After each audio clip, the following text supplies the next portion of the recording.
What's this? A letter for me. Welcome to another episode of Remember the Great Sports Through the Mail Thursdays. Today we're going to jump into some more vintage football cards from the 1970s, early 80s, and I hope you enjoy these. And the first one is returned from Tallahassee, Florida. And when I tell you who this is, you're going to be like, now I know why it's from Tallahassee. And it is former Florida State University great Gary Huff on 1, 2, and a third. And this one's a significant one, and I'll talk about that when we get to the story of his career in a second. But I actually sent him, I want to say 4, and I want to say it was a duplicate of this one. So I'm more than happy to, give one to Mr. Huff for signing these 3 in great blue Sharpie. So let me tell you about Gary Huff and his career in college football and baseball and the NFL. Huff was born in Mississippi, however attended high school in Florida and later attended Florida State University, where he played both football and college baseball for the Seminoles. He was selected in the second round, 33rd overall in the 1973 draft by the Chicago Bears. He was not as successful at the pro level as he was at the collegiate level at Florida State, and he never really was a starter, except in his second year with the Chicago Bears in 1974. He started 11 of the 13 games that he appeared in. After that season, he started 9 of the 14 with the Bears. And then in 1978, he was delegated to a backup role with the Bears. Well, in 1977, he would move back to Florida, and he would be part of the expansion Tampa Bay Buccaneers. And he would only appear in 8 games for the Buccaneers that first year, but the most significant thing, and probably the most notable thing that he can hang his hat on, is he was the quarterback for the first win in Tampa Bay Buccaneers history. So a very cool, little trivia question. If anyone ever asked you who won the first game as the quarterback for the Bucs, Gary Huff is your answer. Well, after 1977, he returned in 78 in a backup role, only appearing in 6 games. After the 78 season, Huff would go to the San Francisco 49ers for a brief backup career in 1980. And then, after 1980, he would coach at Indiana University as an offensive coordinator, but he would come back briefly in 1984 and 85 when he became a passing coordinator with the Memphis Showboats of the USFL and appeared in a couple games for them as a quarterback as well as a coach. Well, after the USFL job, he went to the Houston Oilers as a quarterback's coach. Then he went back to the University of Kansas as an offensive coordinator in 87. And then he went to go work for the Los Angeles Raiders from 1987 to 93 in the administrative side of things as a financial officer. And the reason he was a financial officer is, the neat thing is during the off season, Huff finished up his degree and got his certified public accountant certification, and he was actually a CPA during the off season from the NFL on his coaching jobs. So it seemed like a good fit working for the Raiders as a CFO, Chief Financial Officer.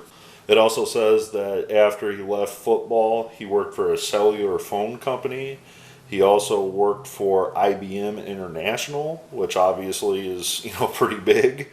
And after his time with IBM International, he became an associate athletic director at Florida State University. And I do not know if he is still involved with Florida State or not. He might be retired at this point, but you never know. So I'm very happy to get Mr. Huff back. And even though his NFL career wasn't significant, he still holds, a part of history with the Tampa Bay Bucs. All right, so this next one comes back from South Carolina, and it is one of the New York Giants greats, Brian Kelley, on 3 of 4. And again, like Mr. Huff, I did send, I want to say, a fourth of this card, or maybe that one, and he decided to keep the extra duplicate, which is perfectly fine. I just want to point out, this is spelled Brian Kelley, Kelley, not to be confused with the Notre Dame coach, Brian Kelley. That is not the same person. This is a completely different person. And let me tell you about Brian Kelley, and his NFL career. Kelley originally was born in Texas, but he played his high school football at Sunny Hills, California. He went to a very unknown NAIA college, California Lutheran. And he was discovered by the New York Giants when they selected him in the 14th round, 353rd overall in the 1973 draft. Well, as a standout in college in Division II, NAIA, he did help lead his team to a championship. He unfortunately did not repeat that his senior year as they lost in the final game. But the thing I want to point out is that Kelley went from obscure, tiny little school in California to being on one of the biggest teams in the history of the NFL. And you're going to be like, what are you talking about? Well, the New York Giants linebacking core is, regarded as possibly one of the best in the history of the NFL. That linebacking core, which was nicknamed the Crunch Bunch, featured Brad Van Pelt, Hall of Famer Lawrence Taylor, and Hall of Famer Harry Carson. Now, one could argue that is probably one of the best linebacking teams in the history of the NFL. So, for a player to be drafted that high in the draft, in the 14th round, and to spend an entire decade from 1973 to 1983 in the NFL is just amazing. I mean, this guy came from complete obscurity, worked very, very hard to get to where he was, playing in, the NAIA.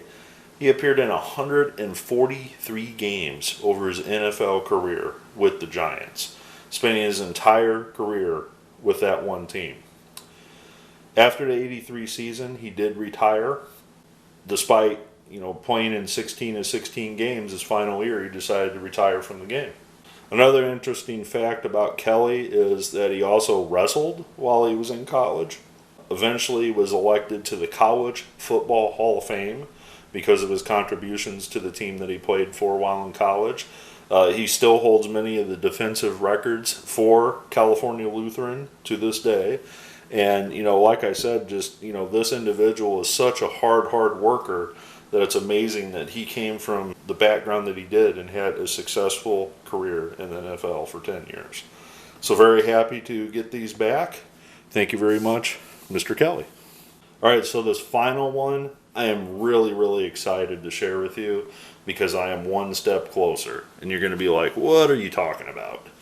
Well, if you recall, I have shown these off in previous episodes, and this card is now 3/4 of the way signed by the players on there. I've featured Roy Jefferson and Harold Jackson before on my channel, and I'll link those videos at the end of this one.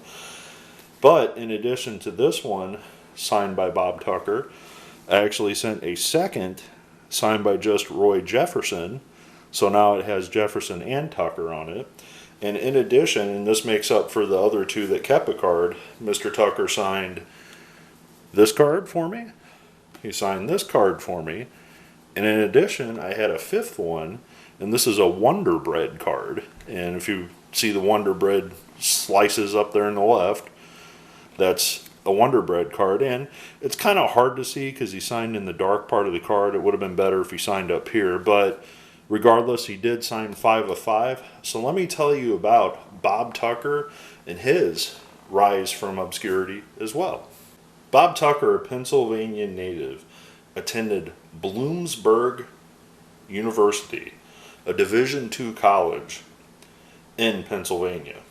Tucker's career took a different path, for somebody that is holding the dream to play in the NFL. Tucker's NFL career was a little different than a lot of others, and this is kind of a unique story. Tucker first started playing several seasons in the Atlantic Coast Football League. And for many of you that may not be familiar with the Atlantic Coast Football League, this was kind of like a minor leagues for the NFL. There was also the AFL, and it was before the NFL-AFL merger. But this was kind of the proving ground, so to speak, for players to get signed to an AFL franchise or an NFL franchise. So think of it like in baseball, or maybe even basketball, those independent league teams, and this is getting players out of those leagues. So Tucker was not drafted. He signed with the New York Giants after playing for the Pottstown Firebirds and the Lowell Giants. At 25 years as a rookie with the New York Giants, he started in 13 of 14 games for the Giants that year. The following season, he would lead the NFC in total receptions. This is completely absurd because he's a tight end. Tucker played tight end his entire career, and very rarely do you see tight ends leading the league in anything, to be honest with you, much less total receptions. And the other three guys on this card are wide receivers. Those are typically the people that lead the league in receiving, not your tight ends. Well, he would be a mainstay on the New York Giants as their starting tight end all the way through 1976 and part of 1977, where he would split the time between the Minnesota Vikings and the New York Giants. Well, from 1978 through 1980, he would be the starting tight end once again for those teams and would finish his career at the age of 35 years old, appearing in 156 games throughout his career. Over his career as a tight end, he would have 422 receptions for over 5,000 yards and 27 touchdowns. And this guy was just one of those lunch pail, I've said this many times in a lot of my videos, come to work every day, work very hard, and do your job. So after his time with the Vikings and his long tenure with the Giants, he would retire, and he would be inducted into the Semi-Pro Football Hall of Fame in 1982. One unique designation for Tucker is he is one of only a few Giants to ever play in 4 different venues for the New York Giants. He appeared in Yankee Stadium, he played at the Yale Bowl, he played at Shea Stadium, and he also played at Giant Stadium throughout his career, which not a lot of Giants players can say that. But the bottom line is, with Tucker, is this guy worked really, really hard to have the career that he had in the NFL. And all of these players actually did. Brian Kelley comes from obscurity as well. In his career, he never really was a highly touted prospect, despite having the honors, as an MVP. And Gary Huff, who also kind of played in obscurity as a pro, not so much as a collegiate athlete, because he was an All-American at Florida State. All 3 of these guys worked really hard for the NFL career that they had. Now, I hope you enjoyed this episode. I'm going to try to send this to Ted Qualick next. Hopefully we get this one completed, and that'll be a rare feat that I actually have a quad card signed by all 4 people. So let's keep our fingers crossed and hope that happens. I look forward to your comments below, and as always, happy collecting.